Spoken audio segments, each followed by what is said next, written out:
another young person approached the BBC's own reporters yesterday and claimed that they had felt threatened by the star, that they'd been pressured, this individual in their 20s, to meet up with them, and when they hinted that they might expose the presenter, they were sent abusive, expletive-filled messages. When the BBC spent £1 billion, on building new broadcasting house in central London, which I know quite well, the architect designed a plaza area for staff to mingle and for the One Show to put on bands.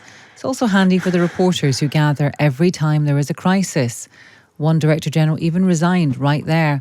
Well, the reporters have gathered again in the plaza area, including our own Holly Hudson. Morning to you, Holly. Good morning. Yes, there's a lot of reporters here this morning, I should say, once again gathered, of course, for any developments, any more extraordinary developments in this story that just keeps on evolving, doesn't it? Just kind of paint a picture. I mean, we can see you there. There's this area where the kind of staff have to walk through. You usually have to show your pass to get through onto that area. How did you get through, Holly? You don't have to show your pass to get to this particular point. There Maybe are that was sort just of me last barriers week then. up, of course, to try and not allowed in the building anymore. And what's happening? What is kind of happening there? I mean, obviously, there's just people going to work. What are you kind of expecting? I mean, are we expecting there to be some kind of, I don't know, development statement made today? Is there anything on the cards?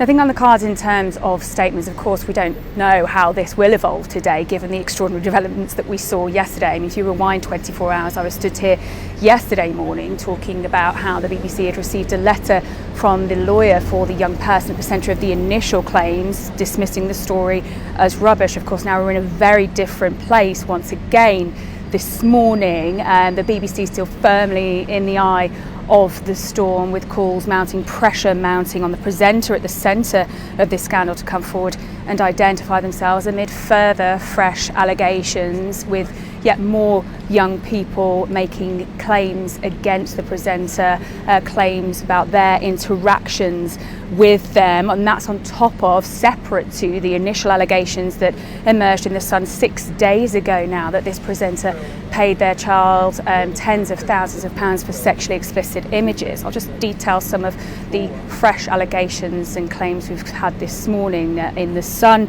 newspaper. They say that a 23-year-old visited the presenter during lockdown in February 2021, so accusing them of breaking COVID rules. They say they met on a dating app, and The Sun claims they've seen messages suggesting the star sent cash for pictures and was sent a semi-naked photograph, and the presenter branded a hypocrite for breaking, as I say, or being accused of allegedly breaking lockdown rules. And this is after, of course, another young person approached the BBC's own reporters yesterday and claimed that they had felt threatened by the star, that they'd been pressured, this individual in their 20s, to meet up with them, and when they hinted that they might expose the presenter, they were sent abusive, expletive-filled messages. Now, of course, no criminality has yet been established. The Met are now working, they say, the police, to establish whether any crime has been committed. They asked the BBC yesterday to pause their investigation while they conduct